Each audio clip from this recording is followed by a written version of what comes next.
Hello there everyone, my name is Revon Lake and welcome back. So today, or maybe last night, Capcom came out with a new trailer for Most Hunter Wilds, and I figured that I would give you my 2 cents on it. We will also look at the very first Wilds trailer, because I want to kinda disprove some of the misconceptions that players have, specifically about the, let's say, quote unquote open world nature of the game. I want to get that out of the way first before we go to the new trailer. All right. So let's just hop straight into this and I'll kind of discuss my viewpoint on it. So the trailer starts off with, the wildlife stuff here that they showcased in the very first trailer. And we see the hunter kind of walk by and run with the new mount and kind of escaping the herd and whatever, but nothing here to me speaks like an open world nature in the game. We have a very limited location here that they have set up. uh, Specifically, all of these locations are within one zone of the area. They don't change to different zones at all. The dynamics change, but all of the scenes are pretty much the same location. So when we see this footage here, everyone was like, oh my god, it's going to be open world.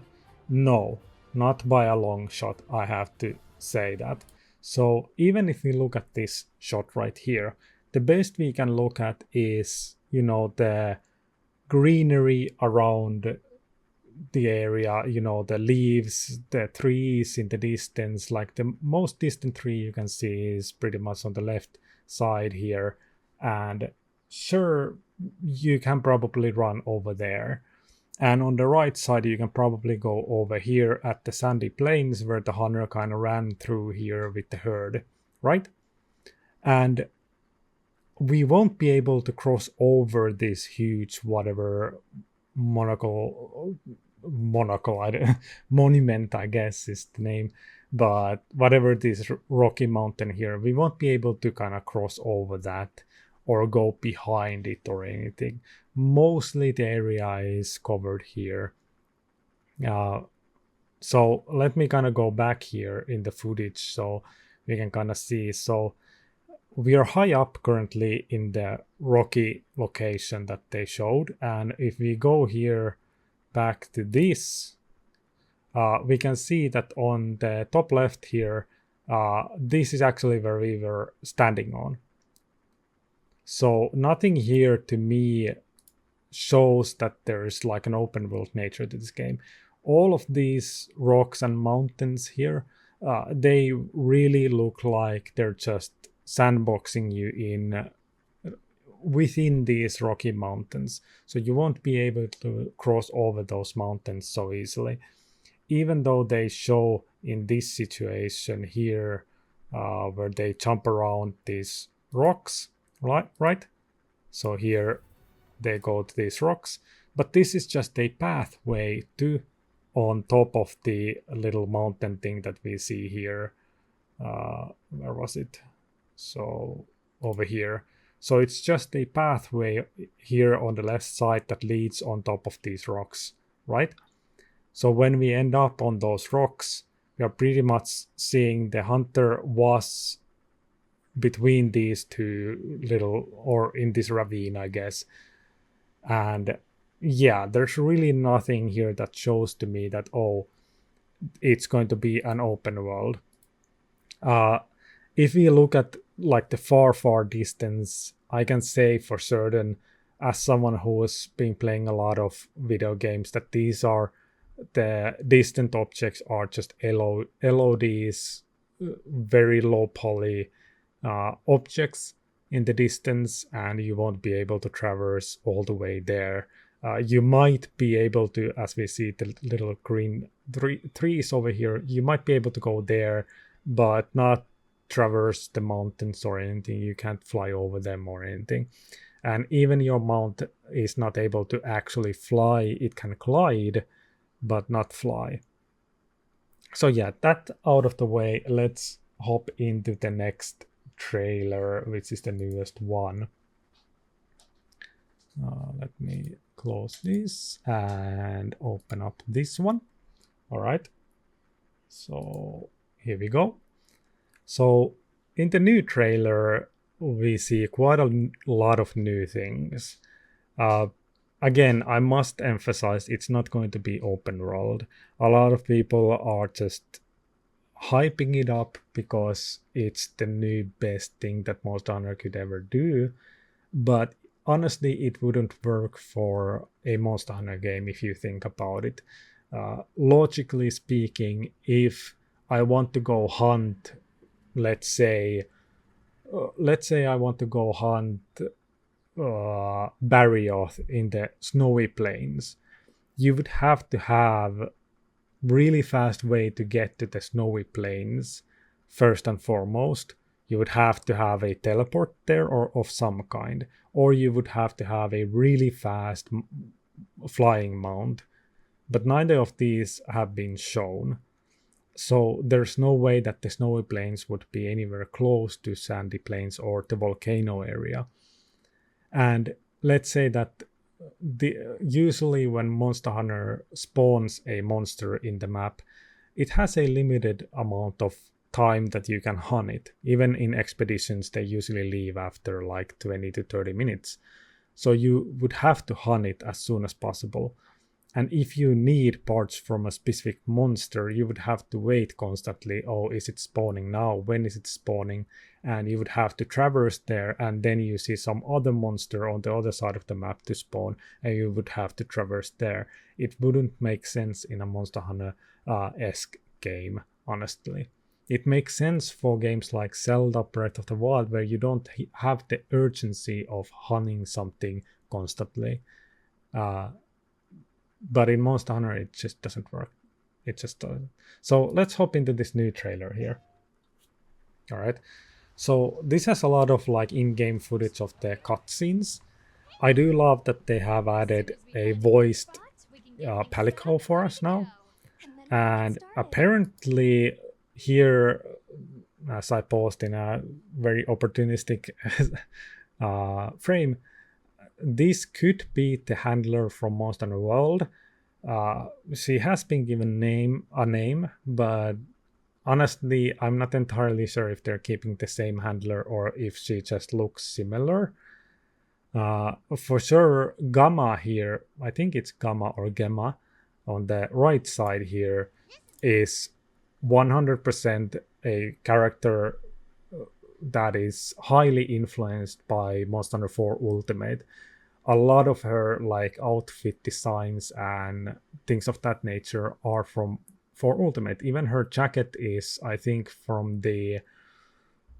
I think it's the Admiral from, I can't remember his name, but it's one of the main characters, the cowboy guy from Monster Hunter 4U that has the similar jacket. And I know that a lot of people on Twitter have been posting that this Kutku is also from one of the NPCs in other games.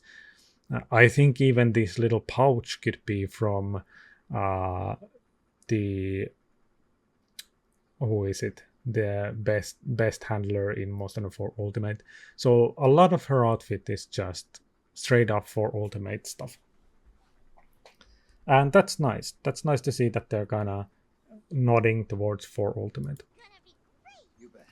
Now, I'm not actually listening what they're saying here. My headphones are off, but something about needing to find this boy's family. I'm not entirely sure here if this is our character or if that guy on the background is our character. Most likely this is our main character, and this boy is given like a later on after this happens, whatever happens here, he's given the ability to lead the charge in the expedition. We'll see. I think it's the same boy here, a little bit older, that we see later on. All right, so again here Nothing here suggests that this is open world, honestly. This is just big sandy plains. uh, sure, you can see far far into the distance, but most likely the area will kind of close where you see these larger mountains here, maybe even earlier than that. There has to be some sort of a ravine or something that blocks your way. You can't go all the way to that distance. It would be ridiculous. Or alternatively, this is just an in-game footage, or sorry, a cutscene footage, uh, not specifically an area you can hunt in actively. Maybe some of these parts are, but most likely this is like a cutscene. Uh, this area here is very interesting. We see the amphibian creature here going into the water. Now, this is gonna be kind of divisive here. It looks very shallow here, but it goes deeper here, and again shallower here. So there might be some form of like water combat in the game, not necessarily underwater combat, but something where the monsters can reside in the water and you have to kind of hunt them there sometimes, and things of that nature. Or this is just maybe unrestricted or restricted area, so you can't even go here. Maybe you can swim around here, but we'll see how that goes. A lot of like animals here, and this is one of the scariest things about this game for me personally, when we look at situations like this where we have a lot of herd animals like this, and you're supposed to hunt a monster, and unless you're able to clear these out in a easy fashion, a lot of the times what happens when a large monster appears in a situation like this, all of these small monsters just run away and clear the area for you to hunt the actual big monster. But this game seems to heavily rely on the pack mechanic, where monsters try to stay close to their leader, or other packs attack other monsters. So to me, it feels very hunt-esque. So they're adding that level of urgency to deal with the situation how you deem fit. And if you don't deal with it, you're going to have a lot of trouble. Now, not sure how that will affect gameplay, especially for those that like the arcade style of I want to go one-on-one against this boss, but I can't because there's a lot of these herd animals. So that's going to be a big play here on game design, what they plan to do that on that front, and how they manage the player to kind of deal with that situation. Hopefully it's something that you can quickly do. Isn't going to take a lot of effort to do or anything like that. It's just one and done thing, and the animals leave or whatever. Uh, so yeah, here we see some of the endemic life on top of the animals as well, like birds. You can of course capture those, very similar to Most in the World. So nothing new here. Again, if you look at the distance here, it's not going to be open world. You cannot climb these mountains or anything like that. That to me is open world. You would have to be able to climb all of these mountains, or even fly above them and over them into some distance land, but no way that's going to happen. At best you can climb some of these areas, but it's mostly for gathering stuff or whatever. uh, Highlighting the spikes on the animals as well. And some of you were, I saw on Reddit, some people were saying that this is Puke Puke here. It's a very small Puke Puke, but sure. Very funny detail, very similar wings for sure. And yeah, this is fun to see that there's like these crocodiles in the water that attack other endemic life, and there's actual like animal to animal interactions that happen in the world. And that's something that was missing to some degree in World, and to almost all degree in Sunbreak and in Rise. But here, for sure, this looks very interesting. I do like these sort of things where uh, they like the main team in Capcom really looks into realistic aspects of how, especially when we look at Yuya Tokuda's approach in the game, the way that I'll just say this is kind of off topic, but the reason why Yuya Tokuda joined Capcom in the first place was to uh, because he was a little bit disappointed about the way that monsters reacted or behaved in the world, and he joined in Monster Hunter Tri, and he was the art director in that game. So ever since then, we've seen a lot of these like realistic aspects added to the game, where it's important for the player to see that these are real animals almost, that there's behavior situations, there's exhaust on monsters, that the monsters need to go to drink water, they need to do certain things like normal animals so that you feel grounded to the world. And Yuya Tokuda specifically has been a phenomenal addition to the Capcom's team. I really appreciate what he's done in both Monster Hunter World and in Monster Hunter Wilds now. And I did really like the additions that he brought in Monster Hunter Tri, even though we don't really know what exactly it is that he brought in it. But I think a lot of those exhaust type of things, like behavioral things on monsters, was some of the things that he wanted to add to the game.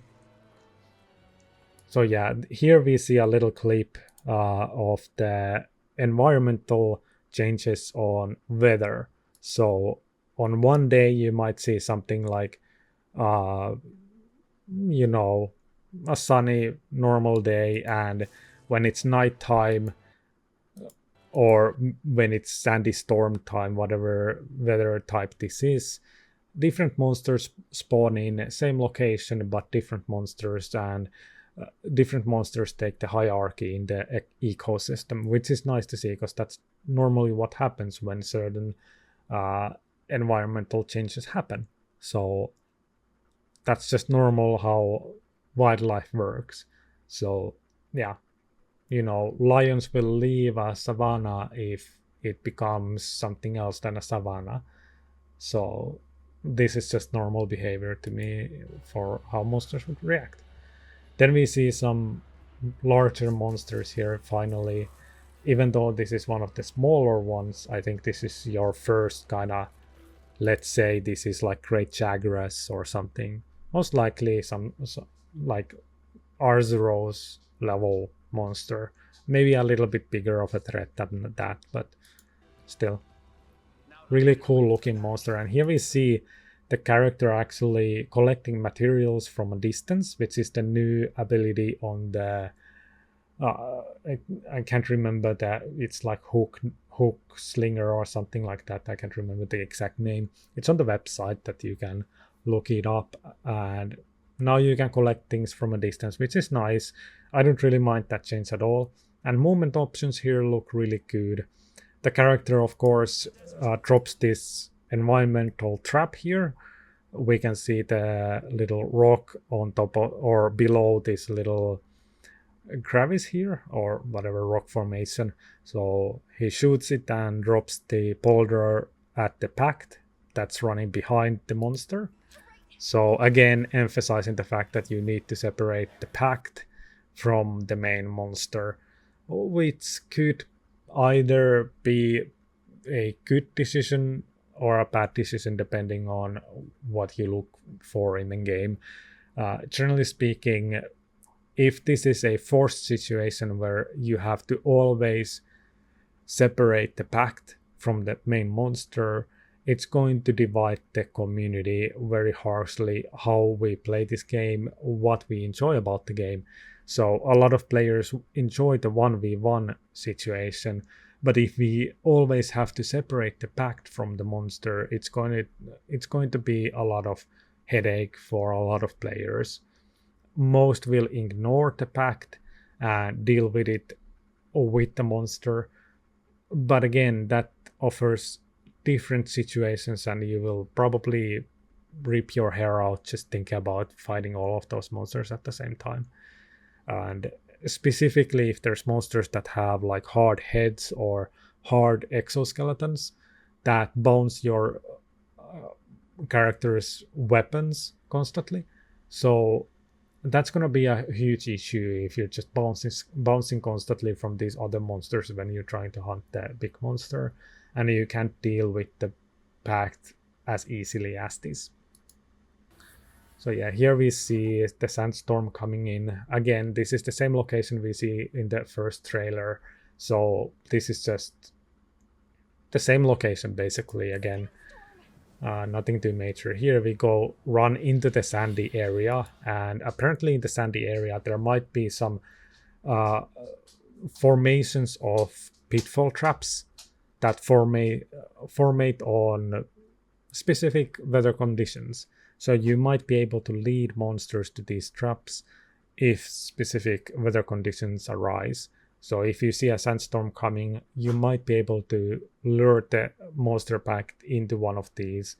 But again, that takes time away from you actually hunting the monster. So take that with a kind of take that how you will. I personally would probably hunt the monster instead of wasting my time taking all of the monsters here just to trap them in this sand, kind of quicksand. So yeah, the monster attacks the hunter, and we finally kind of go into hunt mode, so we can hunt. Now, some of these, we can see here in these few moments here that it's very similar to Most Hunter World's moment. What options you have? You have a roll, basically, and you're still stuck, kind of grounded. You have your leap attack as well, or leap that you can avoid with, and then we see this amphibian monster here, very crocodile-esque. I don't know, reminds me of Turok for some reason, but yeah, crocodile of a toad, I guess, and getting hit a lot. Again, just getting charged, nothing too major. Now this is a point of kind of I don't know if it's disappointment, but a lot of people are pointing out this aspect where the hunter is able to call in the mount, which is called secret, I think. So the hunter is able to call in this mount. So first and foremost, I want to say that this is a realistic way for you to add a mechanic into the game that allows you to have a survival option without it feeling too magical. So it's a very grounded way of allowing something. If you look at Most Hunter Rise and Sunbreak, where you only have to press a couple of buttons and you wire fall, which is the instant recovery with the wire bug, that is it's a kind of a comparison here between these two, and this option is better than having the ability to just wirefall every single time you get knocked down. Now, however this works, I don't mind it at all. Most likely there won't be any iframes on this. You just have to kind of look at the monster. Is it hitting me now? And if it isn't, I can call in the mount. It could be that he's actually calling it a little bit earlier than that. No, there's no indication on when he's calling the mount. But overall, I think even if you're in this animation, you can still get hit. So it's most likely a kind of a hard reset that you can still get hit during the animation. So you're not invulnerable during this animation at all. So yeah. So you need to be careful with it, I guess, is what I'm trying to say. So it's a good way, and it's slower than wire falling, and it doesn't allow you to avoid in a way where you're away from the monster instantly. So you're still next to the monster. You just go on the back of your secret and that's it. You still are able to get hit pretty easily that way. So yeah, healing of course is here. We see the monster character healing potion usage. So normal Monster Hunter World usage most likely. Probably they hopefully changed how healing works from Sunbreak specifically. Maybe go back to how World works, how the healing in World works. All right, so here we see a couple of animals attacking the main monster, which is nice to see. I think there's some situations in World and in previous Monster Hunters where this has happened, but mostly it's like large monsters attacking large monsters. There's never been a situation where like small monsters attack. Like Great Jaggy has a pack of monsters that kind of harass around you and do things, but they don't really attack other monsters. So it's nice to see this happen in Monster Wilds, like other monsters attacking. And yeah, here this is kind of a non-issue as well, where the monster is picked by the secret here. So that's your mount coming in and saving you and giving you the ability to actually change your weapon into a bowgun.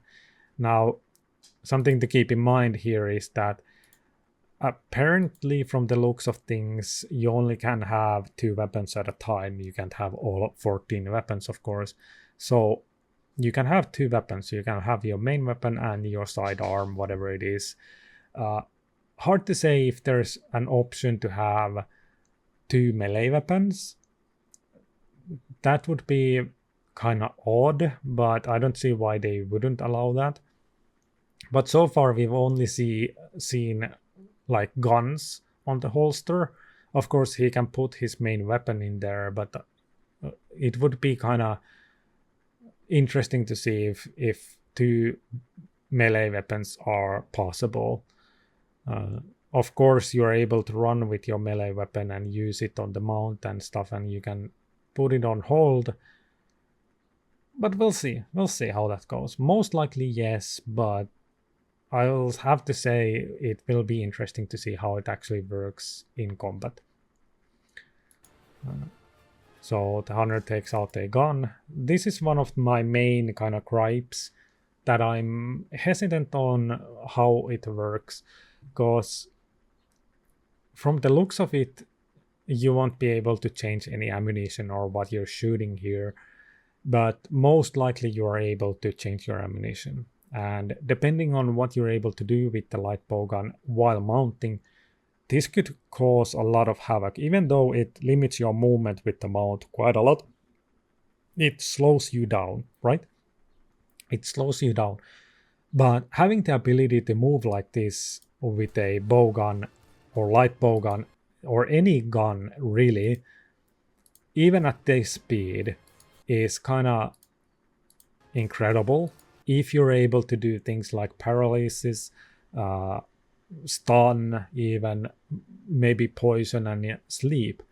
So if you're able to do these, and if you're able to use normal ammos like sticky ammo or clust, this is going to be a lot of it's going to cause a lot of problems, because a lot of players will opt into just using this mode. So they will just use the mount, have the heavy bowguns and light bowguns, and just move around the enemy and just sticky it to death, basically. So depending, maybe the movement is so slow that it won't really affect or allow you to do that. But from the looks of things, it could be possible. Especially when you get good at the game, most likely people are able to do that if they allow clusts and sticky ammos and paralysis and things of that nature, and they're on the same potency as you would be on the ground. It's iffy. It's really iffy if it's going to be that way. So here we see the hunter do a kind of a leaping attack from the mount, which is nice to see. This is specifically nice to see because it is not a flashy anime move that we would see in Monster Hunter Rise or Sunbreak. So it's just jumping off and doing a slash attack. Of course, you might be able to do like a charge attack as well. So some of these attacks that the hunter is doing, it's not going to be how we, the players, are going to play the game, not by a long shot. So he's using non-charged attacks with the great sword, and he's using attacks that normally when we play the game we don't really use that much, right? So that attack we probably won't ever do unless you're like new to Monster Hunter. You probably will do this attack, but we all know that this attack probably does like 20 raw damage, so it's not going to be worth it to do this attack. And here we see the actual great sword, which is nice to see. Some people were discussing if this was like a, not a switch axe, but like a dual weapon where you have a great sword and you can sheath the long sword out of it or something, but it looks like a normal great sword here. And here we see finally a charge attack from a great sword, or upswing, I guess. Normally people don't do upswings in Monster Hunter simply because it can cause other players to fly around. But if it has this kind of a potential, that it seems like it has a counter potential even, which is kind of nice to see, because it either feels like it's a stagger that happens here, like normal Monster Hunter staggers that you can reach easily just hitting a monster's part multiple times and eventually you reach the stagger animation. That could be it, but it also kind of looks like a counter, right? But we'll have to see if this is a counter or if it's just a stagger animation. It looks like a stagger animation from the way that the monster falls, but we'll have to wait and see how that goes. And there's a follow-up action as well, which looks kind of a lackluster move. Like, right, so the hunter is actually running towards with the sword, and the follow-up attack is just this slap, right? It's not that powerful, but I do imagine that if you do this at this moment after the sweep, you can probably charge this attack, the ups or the downswing here. You can probably charge that, but of course the player here is not showing you everything that you can do with the great sword. So a lot of these attacks are non-charged, so they don't have any hit stop at all, and it feels like a downscaled version of a great sword, I guess, or downgraded version. But you have to remember that these players are not playing the game that normally hunters like us would actually play the game. So here you have it looks like a heavy bowgun with some sort of a kind of an explosion tip at the end there, and just destroying these poor bears or whatever. Now, interesting thing to see is that multiple of these at the same time is interesting, and they seem to have very different fur as well, so there's some variations between these, so it's nice to see. Not sure which one is the main one that we are supposed to hunt, but yeah. This attack is interesting. So the first time I saw this greatsword attack, I was kind of weirded out by it because it doesn't feel like it has a lot of impact. But it makes sense because it's like a dragon motion that it doesn't need to have impact. It's supposed to feel like you're dragging the sword across the monster. So it's just a different kind of an animation that happens, and I'm not just used to it, how it looks. So it's nice to see kind of a, okay, you got caught into my sword and now I'm going to drag it. I'm not sure if that's like an active maneuver. I know that there's a focus mode that allows you certain things to happen with your sword. This could be one of them where you're like, oh, I hit the monster, let's enter into focus mode and I can drag this sword around the monster or something like that. We'll see how this functions as a thing you can do. We'll just have to see. Hard to say if this is an actual attack you can do whenever you want to, or do you need to actually enter into the focus mode. Most likely it's focus mode specific. So this guy here looks like the Lancer from Monster Hunter 4 Ultimate. Very similar look. Older, of course, he has a lot of beard, and yeah, it looks like he's the Lancer from Monster Hunter 4 Ultimate, and yeah. Thank you. And I think this might be our character, maybe. I'm not entirely sure because this also looks like the kid at the beginning, right? So it look okay. So here they're different. Okay, so this must be our hunter then, maybe. Now I'm maybe confused. Maybe this is like the, I don't know, field team leader from Most of the World, and this is just the kid that we're trying to find his family and whatever. Okay. So let's go back. Thank you, sir. So yeah, environmental things will happen, of course. Now we have a thunderstorm coming, so the hunter, of course, calls in a flare, or shoots a flare to call in hunting buddies, and 3 of them join into the fray with their own secrets. And apparently what they've said is that it's more seamless now to go from the hub area to these expeditions and in these hunts, so it's not going to be so like loading screen heavy, I guess. So that's nice to see, but still it doesn't mean that this is going to be open world by any nature. And here we see some action. So the monster is attacking again. This is the same area as we've seen before, and nothing too major here. And one of the biggest things, of course, is the ability for you to block monster attacks like this. Now, this is one of the things that I've said multiple times in my past, that I want to see this side of Monster Hunter, where monsters, when they do their charge attacks, you're actually able to block them from doing the charge attack. It adds so much to the game. It makes sense for greatsword users to be able to do this. It makes sense for lance users to do this, or even gun lance users. Certain weapons cannot, of course, do this type of a maneuver. It wouldn't make sense for, let's say, dual blades to be able to do this.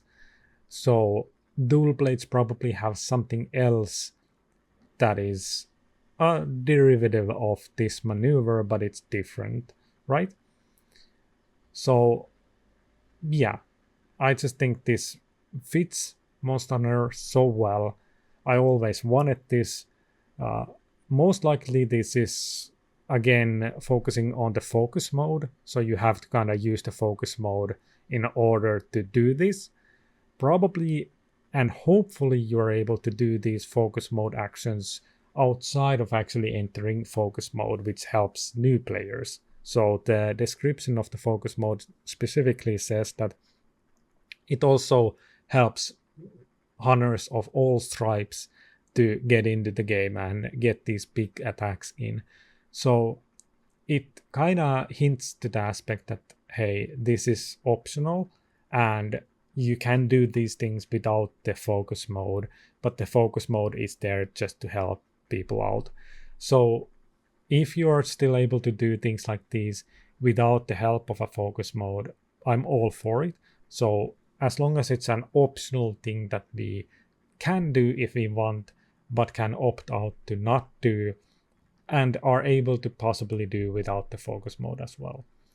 So a lot of people are kind of comparing this to something like a mounting mechanic, and where you kind of hold the monster and people are able to do a lot of damage. Now, when we look at something like someone like me who likes that kind of a competitive aspect of Monster Hunter, where it's me against the monster, I see these situations as too helpful for me.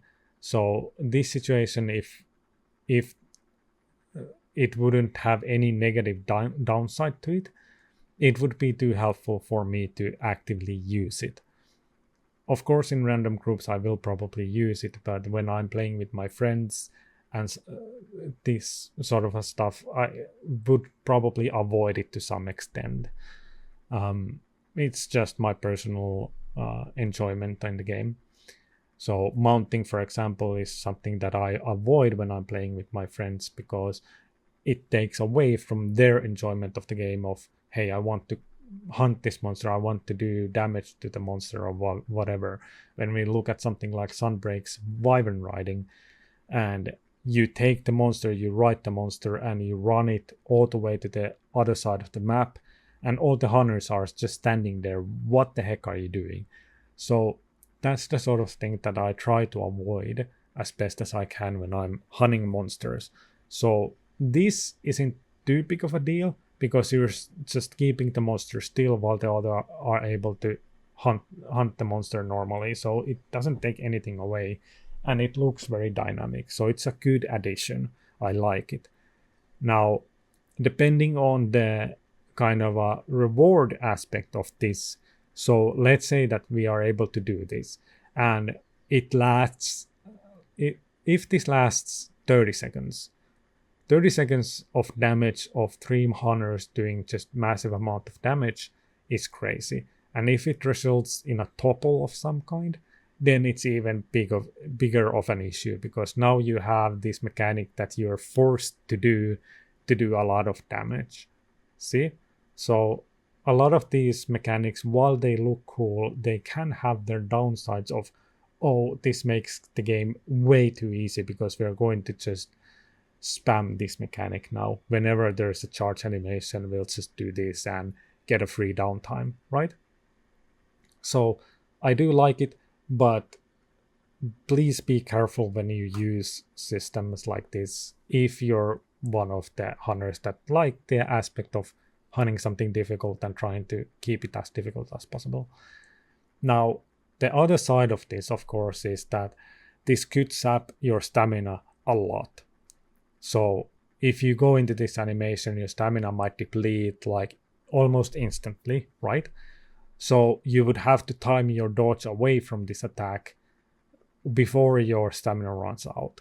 So in this situation, you probably could press X to kind of dodge away from it, and the monster would just keep running forward, right? Or in the other situation, if you want to hold him still as long as possible, you just let your stamina run out. People are able to do more damage, but at the same time, you take the damage because you ran out of stamina. So there could be a couple of those kind of downsides to this mechanic, which I do like if that's the way that they handle this. It'll depend how this aspect is handled. If it's just straight up, oh, you get a free downtime on the monster, then it's bad. It's bad. I wouldn't personally use it too much if it's just free damage all around and no one gets hurt or whatever. So yeah, that's my take on it. And that's the trailer. Really a lot of good things. Again, they're kind of highlighting in the logo of ripple effect, which is again nice to see. Something to do with water is the main theme of this logo. Something to do with water. I'm not sure if it's straight up, hey, there's underwater combat, but we'll have to see on next month's Summer Game Fest, which is on the 6th and 7th and I think 8th of June. So we will have to wait and see for that. Yeah, thank you everyone for watching this one. I hope you enjoyed what I have to say about this. Honestly, I'm hyped. Everything I saw is just wonderful. It feels like Most on the World, except better. It doesn't feel like Rise, where it's too anime and flashy and you have all these movement options and you have this Viabuck to run around with.